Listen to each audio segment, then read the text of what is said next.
دنیا اب بہت تیزی سے بدل رہی ہے۔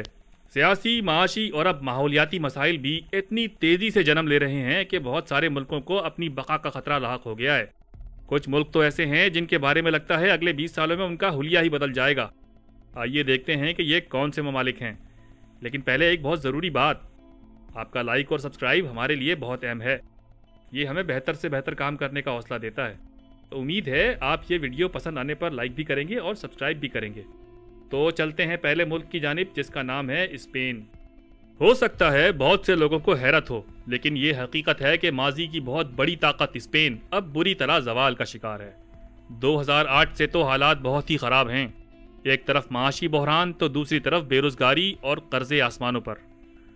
پھر مسئلہ صرف معیشت کا بھی نہیں ہے۔ ملک کے 2 علاقے ایسے ہیں جو آزادی کے لیے بےتاب ہیں اور ممکن ہے اگلے 20 سالوں میں یہ آزاد بھی ہو جائیں۔ ایک ہے مغربی اسپین کا علاقہ کتالونیہ، جہاں آزادی کی ایک تحریک چل رہی ہے۔ کتالونیہ کے عوام اسپین کے باقی علاقوں سے بہت مختلف ہیں۔ یہ معاشی طور پر زیادہ خوشحال ہیں۔ 2013 میں یہاں تحریک آزادی کے کارکنوں نے 300 میل لمبی انسانی زنجیر بنائی تھی، بالکل اسی سرحد پر جہاں سے یہ اسپین سے الگ ہونا چاہتے ہیں۔ اس کے بعد آتا ہے شمالی اسپین کا علاقہ باسک۔ یہاں تو ماضی میں بڑی ہنگامہ خیز تحریک چل چکی ہے۔ یہ علاقہ باقی اسپین سے اتنا مختلف ہے کہ یہاں اسپینش بھی نہیں بولی جاتی۔ ان کی اپنی زبان ہے اور اپنی ثقافت۔ اب دیکھنا یہ ہے کہ اسپین اتنے برے حالات میں یہ دباؤ کتنے دن برداشت کر پاتا ہے۔ دنیا جہاں سے کٹا ہوا ایک تنہا ملک شمالی کوریا۔ حیرت کی بات یہ ہے کہ یہ چاروں طرف سے دنیا کے ترقی یافتہ، امیر اور طاقتور ترین ملکوں کے درمیان واقع ہے، لیکن پھر بھی جدید دنیا سے بالکل الگ۔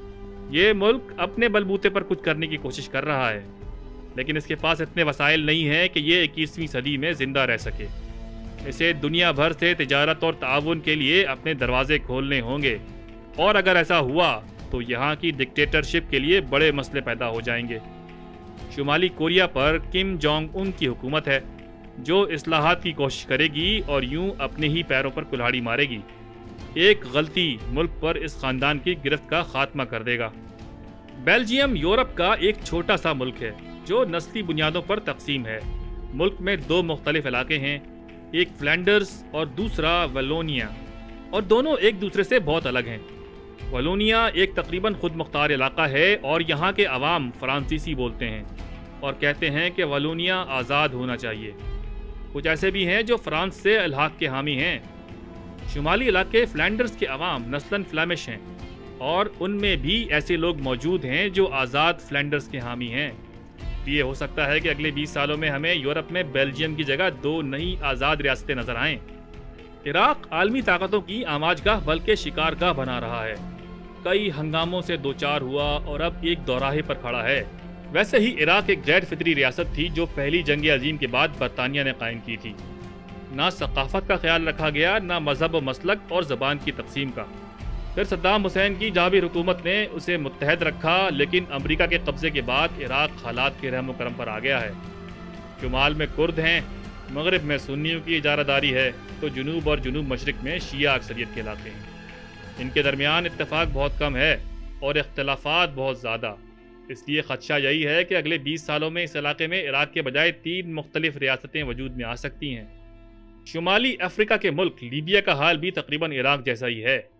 اٹلی کے قبضے سے آزادی کے بعد یہ ایک لمبے عرصے تک معمر قذافی کی گرفت میں رہا۔ پھر 2011 کی خانہ جنگی میں قذافی حکومت کا خاتمہ ہوا اور ملک کا شیرازہ بکھرنے لگا۔ اب صورتحال یہ ہے کہ لیبیا عملاً 2 حصوں میں تقسیم ہے۔ ایک طرف اقوام متحدہ کی تسلیم شدہ حکومت ہے جس کا دارالحکومت طرابلس ہے، تو دوسری جانب سابق جرنیلوں کا ٹولہ ہے جو ملک کے بڑے حصے پر قبضہ کر چکا ہے۔ مفاہمت اور ایک متفقہ حکومت لانے کے لیے کوششیں جاری ہیں، لیکن خطرہ یہی ہے کہ سیاسی اختلافات بالآخر پیدا ہوں گے اور لیبیا کے لیے اپنا وجود برقرار رکھنا مشکل ہو جائے گا۔ وہ بھی کیا زمانہ تھا کہ برطانیہ کی حدود میں سورج غروب نہیں ہوتا تھا۔ ماضی کی یہ سپر پاور اب سکڑ کر صرف 1.5 جزیرے تک محدود رہ گئی ہے، اور اب تو اسے بھی مسئلے کا سامنا ہے۔ 2014 میں اسکاٹ لینڈ میں آزادی کے لیے ریفرینڈم ہوا تھا جو بظاہر ناکام ہوا، لیکن اسکاٹ لینڈ کے عوام کے ارادے ضرور سامنے آ گئے تھے۔ شمالی آئرلینڈ میں تو ماضی میں ایک پرتشدد تحریک آزادی چل چکی ہے، اور ویلز میں بھی خود مختاری کی تحریک موجود ہے۔ اگر ان میں سے کوئی بھی علاقہ آزادی حاصل کرنے میں کامیاب ہو گیا تو برطانیہ کا خاتمہ ہو جائے گا۔ امریکہ بہت بڑا ملک ہے اور اس کی تاریخ بھی کچھ زیادہ لمبی نہیں ہے۔ یہی وجہ ہے کہ ماضی کے اختلافات اب بھی کسی نہ کسی حد تک نظر آتے ہیں۔ سیاسی اور ثقافتی بلکہ نسلی لحاظ سے بھی بڑے اختلافات موجود ہیں۔ ریپبلکن اور ڈیموکریٹ پارٹی کے حالیہ اختلافات نے تو صورتحال اور خراب کر دی ہے۔ اس لیے ہو سکتا ہے کہ آئندہ 20 سالوں میں ہمیں کچھ ریاستیں الگ ملک بنتی نظر آئیں۔ جن ریاستوں کے الگ ہونے کا خطرہ سب سے زیادہ ہے وہ الاسکا، کیلیفورنیا اور ٹیکساس ہیں۔ بحر ہند میں واقع دنیا کے خوبصورت ترین جزائر کو سیاسی، ثقافتی، مذہبی اور لسانی نہیں بلکہ ماحولیاتی خطرے کا سامنا ہے۔ یہ جزیرے سطح سمندر بڑھ جانے کی وجہ سے اب ڈوبنے کے قریب ہیں۔ ملک کے ایک صدر نے تو جنوبی ایشیا کے دوسرے ملکوں میں بھی زمین خریدنے کی کوشش کی تاکہ ملک ڈوبنے سے پہلے عوام کو وہاں منتقل کر سکیں، لیکن کامیاب نہ ہو پائے۔ تو دوستوں، امید ہے آپ کو آج کی ویڈیو پسند آئی ہوگی۔ پھر لائک اور سبسکرائب تو بنتا ہے نا۔